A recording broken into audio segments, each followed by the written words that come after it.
Hey,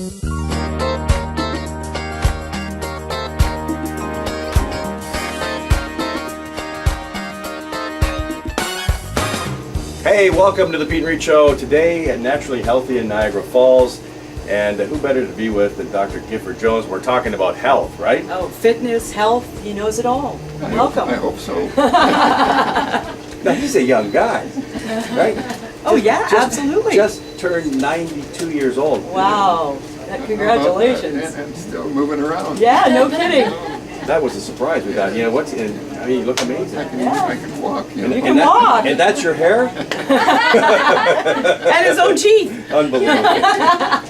So listen, you were born in England, and then when you were 4, came to Niagara Falls. Another famous person from Niagara Falls. There you go. Yes, and I lived here until 35 years ago.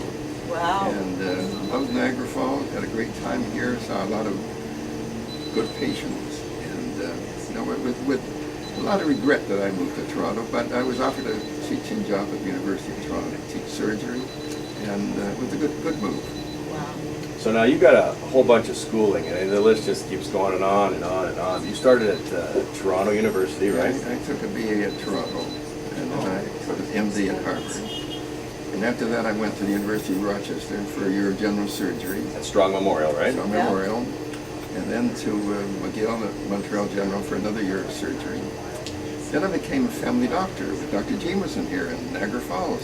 So you went from surgery back to family doctor. And then I became a ship surgeon for a short while. That was interesting because my very first trip at sea, my captain developed a brain abnormality. Oh no. Went berserk, and I had to change the command of the ship in mid-Atlantic. Oh, great. On my first trip at sea. You didn't have to, you know, row the boat, did you? He was doing the engines and everything. Yeah. Then I became a hotel doctor for a while. I was broke. Didn't have any money, and I had 3 more years to go back to study at Harvard. Oh, wow. So I worked at Manoa Richelieu and Murray Bay, Quebec. So I could never keep a job, you see. All that schooling, how long did that take you? Oh, 12 years. Wow. 12 years and a lot of money, right? A lot of money, a lot of work, but it was good. I enjoyed it. Now, did you do it because of the love for it? Did you always want to be a doctor? Yes. I had a home on Jefferson Street, and I used to sit out on the steps there at Jefferson, watch all the doctors come up. And one day I was sitting there, and they used to see me sitting there day after day. And one of them said, would you like to go into the operating room and see what it's like? Oh, wow. And I remember going over there, Dr. Strang, and seeing how rather gross the instruments were, you know, hammers and chisels and saws. Yeah, and wow, you know, I don't know whether this is what I want after all, but it turned out, yeah, I became an enthusiast of being a doctor, and finally got luckily into the Harvard Medical School. Now you were at Jefferson, you were close to Walker's Dairy back then, right? That's right. That was my grandfather's The dairy. horse would come No along, way. you know, with the whistle, and the horse would move on. Smart Good milk horse. and ice cream though, right? Some horses are smarter than doctors. This is true. So you're also into gynecology as well, right? Yes. So, I mean, I studied gynecology at Harvard. wow. You've written a lot of books too about women's issues, which I found interesting. Yes, I'm a fixer women's parts, I suppose. Yes. Well, we need fixing sometimes. And I've been an advocate of women's rights for a long, long time, and for that, I have a lot of scars on my back. So how did you get into syndication of in the newspapers, Dr. Gifford-Jones?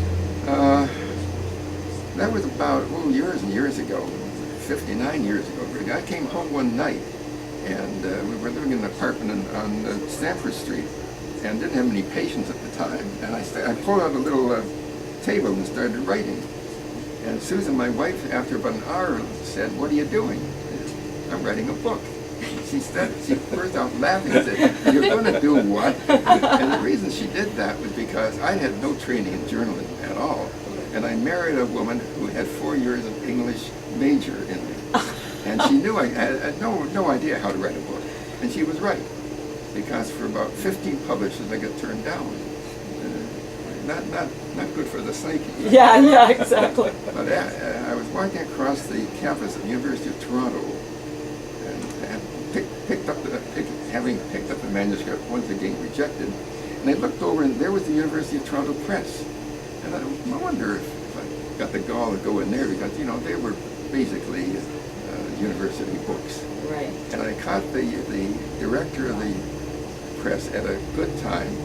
He looked at the book, took me out for lunch even, and came back later in the afternoon and said, "We will publish your book." No way. So that was just a chance. If it hadn't been for that, looking over at the University of Toronto Press, I'd never be sitting here You today. put it out there. Right place at the right time. Right. That's You bet. amazing. Now, doctors of your era, I mean, I remember, because in actual fact, he delivered my brother and sister, so my mother's twins, right? Oh, wow. Because our doctor was away, so he actually came in and delivered them, and that's when doctors... I thought you were going to say he delivered you. I was going to say that was a big mistake. He's regretted it ever since. But they used to make house calls, and they really, there's a different way that you were a doctor. Yes, you understood how the body functioned and stuff, but you also understood, the herbs and what you ate. And I think doctors of the day have changed a whole lot. And you had a great word for it when I talked before we came on the show, which is called... I think doctors, and not only doctors, but the general public, have developed colitis. It's an epidemic. Colitis. Colitis. And Yes. when I go to health food stores, I know that if they're over 60 years of age or even 50 years of age, people are on maybe a dozen prescription medication, and it's maybe one of the great tragedies of medicine, because it's not good for your kidneys, not good for your liver, it's not good for you in general. Here I am, 92 years of age. I don't take one prescription medication. Wow. Not one. We're going to hold you right there on the Peet and Reet Show. We're going to come back with Dr. Gifford-Jones. Have you taken the 40-gallon challenge? Take your pledge to conserve water. The 40-gallon challenge is a call to reduce water usage and encourages people to adopt new water-saving techniques. Drought, population growth, and increasing water demands have put stress on our water supply. Reducing water usage not only saves this precious resource, but saves you money too. To find out how to save 40 gallons of water a day, visit your local UGA Cooperative Extension office or www.40gallonchallenge.org today.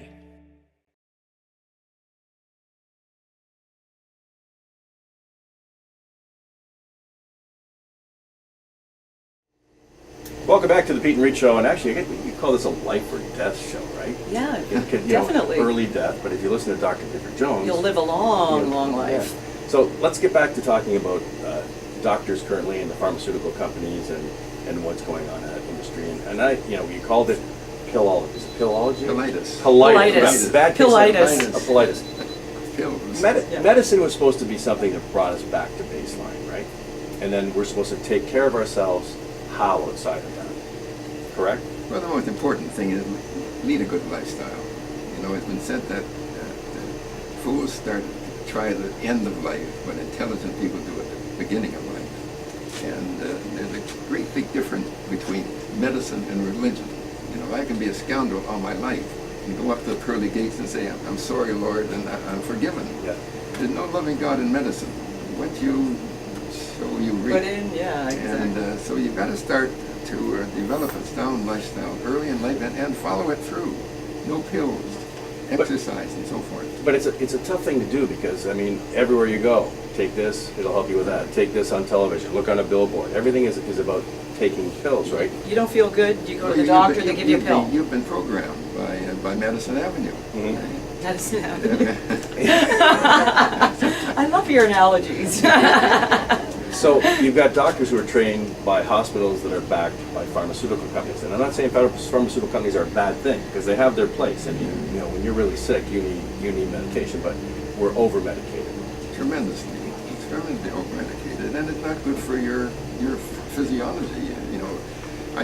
There are people who are on renal dialysis right now because too many pills. People who have liver transplant, too many pills.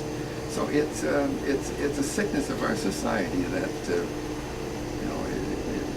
money has overruled what people should be doing.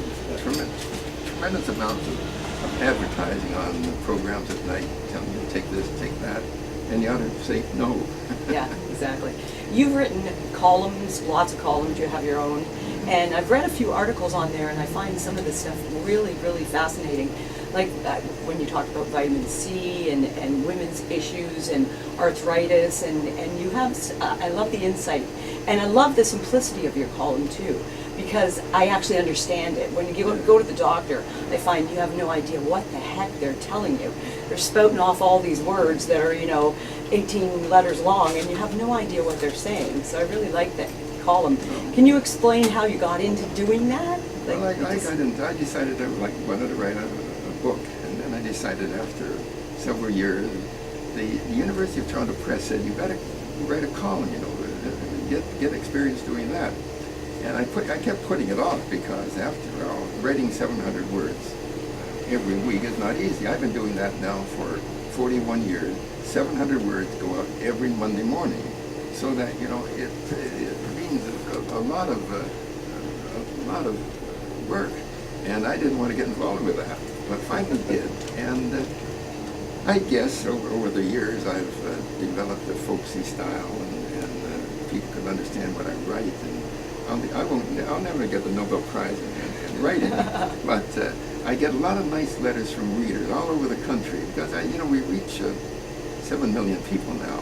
Wow. And I get a lot of emails and a lot of nice letters. And of course, I also, as you may or may not know, I've written about a lot of controversial issues. I read that. And that is, I remember an editor years and years, maybe 4 years ago, said it was the job of a medical journalist to make people think. But he should have added, you can also make them mad as hell at times. Do you ever get told to quiet down? Yeah, and when I read about controversial issues, some people, wish I would get run over by a 10-ton truck. You just wrote one June 4th that I read, and it was about addicts and methadone clinics and how many there are. There, you expect 400 clinics in Ontario, but there's 42,000 people. Yeah. That's bigger than Niagara Falls, and it's a terrible waste of money. In fact, matter of fact, as I pointed out in the column, the doctors need the addicts more than the addicts need the doctors. Yeah. And they're making bundles of money out of it. I think it was $170 million in Ontario last year treating these addicts. And I think that money should go better to people who look after themselves, not to addicts who shoot themselves up. I love the comment where you want them to go send them up north. Let them do some woodwork and stuff like that. That'll make them better. I would send them up to north to chop wood, and they'd be happy to come back without the methadone. Yeah, exactly. Or they wouldn't be able to do the work. But then, of course, I It'd get be letters healthier. from the do-gooders who say, you can't be that hard on them. And the recent letters came in the other day that I have no humanity in me, I'm a real scoundrel, and I should be teaching salvation rather than... You know what's funny about that? At least they're reading your article. That's right, that's right. Now, I saw you with some patients and followers before we got on the show today, and doctors, my doctor, I have a really good doctor. He really does. We're friends, and he cares about me. But I've been to doctors who treat you like a piece of meat, in and out. Out, get out of here, right? Yeah. And a lot of people talk about that, and it's really, really hard to get a doctor. But you still care. I can see it. You really care about the people you're talking to.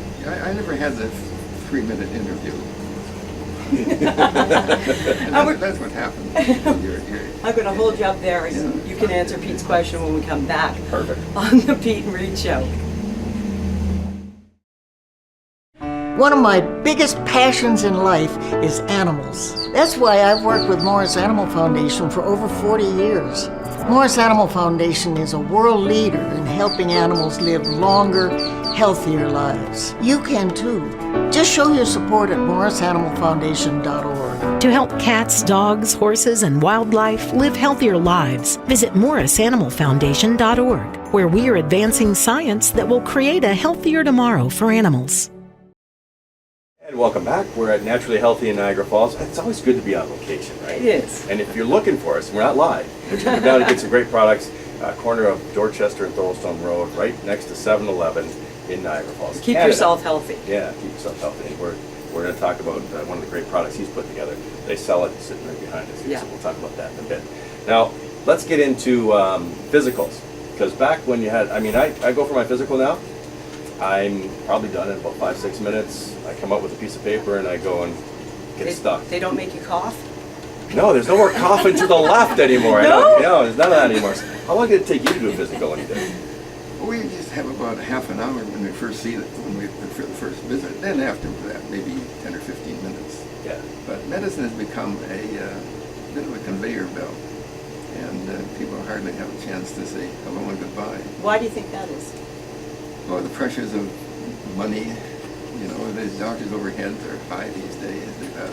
When they always say a doctor's making $200,000 a year, he's spending another $100,000 more lucky with his practice. So it'd be a bit unfair to but medicine has changed. We don't really, the horse and buggy doctor is gone, and it is what it is. And you have to try and get a doctor who will at least communicate with you. And if you can't communicate with your doctor, you've got to find another doctor if you can. Yeah. Well, that's the hard part. Yes. You know, I moved and I went through 3 doctors before I found one. You know, and you like you say, you have to be comfortable with them. Yes. I got to ask you the question too. The healthcare system, especially the health. I can only talk about the healthcare system in Niagara, but I understand throughout the province we've got a problem. Now, per capita, we have more people, we have more money definitely going in, supposedly into that system. How come our healthcare has slipped? I mean, way back when, you were taken care of. We had the best healthcare system, bar none in the world. We're more than likely spending too much money on procedures. You know, if you have a carpenter and give him a hammer, he wants to knock in nails. And if you get doctors ultrasound and MRIs and so forth, there's a tendency to overuse the procedures, and we're losing a tremendous amount of money by having that happen and not putting money into prolonged office visits, where you can actually ask the patient, you know, how are you feeling? Right. What are you worried about? Yeah. And that is unfortunately gone. I find that with women, and when they're pregnant, and now, you know, you can go and get your baby sonogram and all this stuff, and I'm like, what happened to back in the day, just trusting, you know, God that hey, everything was okay as long as you felt good, you know? And many people are also getting procedures, they don't realize how much radiation they're getting. For example, if you go in and add a CT scan, if I gave you a requisition to go down to the local hospital tomorrow and get a CT scan, and you've got pain in your chest or abdomen, you're not quite sure what's going on, I'm sure you would do it. But if I then said, you know, when you go there tomorrow morning, it's the same as getting 500 routine x-rays of your chest, Wow. or 1,000 dental film, you might think twice about it. Yeah. And so many of those procedures are really highly overused. What about colonoscopies? Well, it should be done. It should be done every 5 years. And a lot of my friends have died because they say, they're not going to do that to me. And it's unfortunately, colonoscopy has been associated with a lot of pain. And I used to get mine done at 8 o'clock in the morning without any painkillers, be in my office at 9 o'clock. But you know, you can take medicine if you need to, but it's not that bad. And as I say, many of my friends have died because they said no. Well, I had one, and the Demerol didn't work. It doesn't work on me, so I was wide awake, and I can verify it. It only hurts a little bit when it gets stuck over here. And you push that and it comes around, and you're all okay. I had one too, and they put me out. I'm like, nope, don't want to see it. Not happening. I wanted to be out. The point is always, if you have rectal bleeding, never assume it's hemorrhoids. Yeah. Never assume. Cancer, there's the big word, the big C, Yeah. right? It's rampant. As a child, I can tell you, I heard about cancer. I never knew anybody who had cancer, and now I'm surrounded by it. You know, parents, friends, young children. And parents. But we're getting older. We're getting older, and the older you get, getting older is very dangerous. Maybe the most How do we stop that, Doc? That's why we brought you here. most dangerous disease of all. Got an anti-aging drug? There you go. You hear people say, I live by the day. I live by the hour now. When you get to the second, then you got to worry. So is cancer something that's always been around with the type of cancers that's coming out? It's always been around, but people are living longer. And also, remember, we're diagnosing it earlier, too. We're doing many operations that wouldn't normally be done because we picked them up early. And maybe we're picking up some things too early. And prostate cancer may be one of the best ones. I have not had a PSA test done, because I know if I did have a PSA test done, they might do a radical prostatectomy on me and leave me in diapers and impotent. So that is if you're ever told to have a radical operation, always get a second opinion, maybe even third opinion. But getting back to cancer, yes, it's a disease of aging, basically. But young people are getting it now Yeah. too. There's a lot of young people are It's getting, a scary thing. especially in the head and the brain and stuff. You know? Yes, and maybe you could argue they get more in the future because of iPhones and so forth. There's pretty good experimentation now that's done in Russia and elsewhere that shows that you're more likely to get a brain tumor if you're using an iPhone, particularly in young children, because young children's skulls are not as thick as humans, and so the radiation penetrates deeper. And some kids are sleeping with their iPhones under their pillow at night. You know, crazy. Or not going to sleep and playing with them. Yeah. That's They're all going to end up with carpal tunnel, I swear. We're going to hold it there and come back on the Peet and Reet Show with Dr. Gifford-Jones in a moment. Todd's a great guy. I mean, look at him. What a sweetheart. Attaboy. Wait, Todd, what are you doing? How totally selfish and un-Todd-like of you. Come on, Todd. Come on, man. What a treat to have Dr. Gifford-Jones on the show today. Fabulous. And you know, a lot of times people think when you're in a store like this that it's for us, the aging, the 45, 50, 60 plus. Yeah.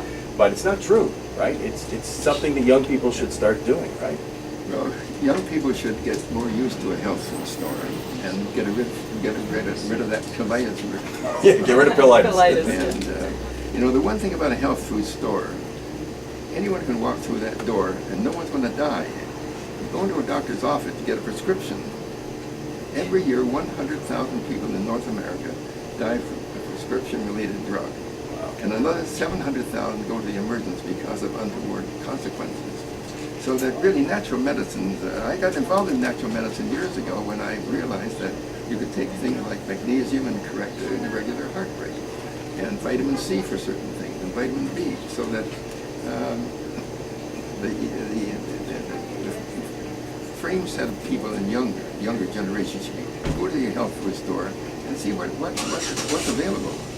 Now my wife's a nurse, and they've had a lot of situations where arteriosclerosis is already starting in young people in their 20s, and probably from a lack of nutrition, eating a lot of fast food, and what do they do? That's why we say you got to get them into some kind of regime where they start young, because I think they're going to have more problems than our age. But they've got to live a good lifestyle, exercise, eat the right foods. I don't always eat the right foods, but I always step in the scale every morning.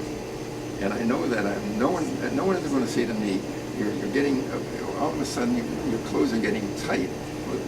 By that time, you gain 20 or 30 pounds. So I think one of the most important, most important instrument in the world today is not the MRI or the ultrasound, it's the bathroom scale. And that's on both sides, getting heavier Yeah. and losing too much weight, right? So it can tell you a lot about your health. That's right. How you know, you're 92. We found out you're 92. What do you... 92 years young, you know, young. What do you attribute to that? Like, you know, is it, besides, I know you said fitness, eating right, but what do you eat? I want to know. I had a heart attack when I was 74. Right. And I was told at that time if I didn't take cholesterol-lowering medication, I would be dead in a couple of years. And luckily I'd met Linus Pauling 25 years earlier, who told me about vitamin C and lysine. So I decided I would not take cholesterol-lowering medication. It was a hell of a decision to make, you know, at that time. I was Because you were 74, programmed, right? I had four children, a wife, grandchildren. Now, were you in good shape and thin at that time I was too? thin, So you weren't and I didn't typical, smoke. right? Then people have heart attacks too. No, I know that. So that I've been taking 10,000 milligrams of vitamin C and 5,000 of lysine for the last nearly 19 years. And my doctors are dead and I'm here. 10,000! 10,000! Yeah. Because I'm taking too much because we now know that the experimentation that if you take 6,000 milligrams a day, if you have a heart attack or a family history of heart disease, 6,000 is okay. If you haven't had a heart attack, no family history, then 4,000, 2,000 milligrams in the morning and 2,000 in the evening will suffice. So anyway, when I was swallowing, you see, about 30 tablets a day. Of vitamin C. And vitamin and lysine. And lysine. And I didn't like it. And I would still be doing that if I hadn't ran into Dean Parks of Preferred Nutrition, who said, oh, we can make a powder of that. And that's when Medi-C Plus was born. So I take scoops of Medi-C now. Yeah, we got some here. Yeah, we do. I take 2 scoops in the morning, take 1 scoop at noon, and 2 scoops at night. And that's your formulation. And it's my formulation. It's not my idea. It was Linus Yeah. Pauling's idea. Yeah. Linus Pauling, not mine. Yeah. Comes in berry, And, which I like. and thank God for Linus Pauling. The most Yeah. important interview I ever had in my life was with Linus Pauling. And if I hadn't met him, I would be on statin drugs now for the last 18 years with all the, potential complications. Yeah, so what are some of the complications of statin drugs? So there are lots of them. Pain in your calf, your leg, liver problems, kidney problems, emotional problems. In fact, if you're on a cholesterol-lowering drug for a long period of time, the studies now show that you have a 25 to 50% chance of developing type 2 diabetes. And you have emotional problems, which one of the most dramatic was an astronaut that I got to know who was put on 10 milligrams of Lipitor. And 3 months later, he drove home one night, didn't know his wife and children. Wow. And with great reluctance, they thought, we had a brain tumor or a serious neurological disease. He did every test in the book and found nothing. And with great reluctance, they took him off the Lipitor. 3 months later, he was fine. But they still couldn't believe it was a Lipitor, and they put him on 5 milligrams of Lipitor. And 3 months later, back again, total amnesia. Wow. Total amnesia. What do you recommend for, say, somebody, you say we're all getting older, as we are, for arthritis, because there's so much, different types of arthritis out there? Well, one would be Medi-C Plus, because when you have arthritis, bones are grinding on bones. And to prevent that, cartilage has collagen. And collagen is the main, you need vitamin C to manufacture good collagen. So that the more vitamin C you have, the better the collagen, the less likely you're going to have bones rubbing on bones. Now, in a situation where you have rheumatoid, which is kind That's of a different. That's an immune. That's an immune disease, and I don't know of any treatment for that other than medication. which is there's substantial different or substantial amounts of medication you can take. So yeah, I got to tell you about lysine because I learned about lysine. I went to school for biochem and broadcasting, so. Go figure. Apparently I had a big mouth in class too. Can't work in a lab, I think I'll go into broadcasting. Yeah, exactly. But I got cold sores. And a lot of people don't realize I took all the medications for cold sores, and they're expensive, and they can do a lot of different things to you. And my wife came home, she's a nurse, and said, "Oh, you got to try this lysine." Amino acid, what's that going to do? Just take it. The stuff is amazing, truly amazing. If you want to stop cold sores dead or not even get them, take lysine every day, and of course you recommend it. You're going to get Med Plus. 1,000 milligrams a day will cure it. Yeah. And this is all water soluble because everybody's afraid, oh, if I take too much vitamin C, and I've told people, when you got a cold, take even more. Oh no, I'm scared, but it all comes out, you pee it out, right? Yeah. So, it's a great thing. We want to thank you. Medi Plus is the formulation, and everybody, young and old, should be on that, cleaning out their 60 miles of arteries and veins, right? You're right. Thank you so much for stopping by, we appreciate it. My pleasure. What a privilege to have Dr. Gifford-Jones here on the Peet Reet Show, and we will see you next time on the Peet Reet Show.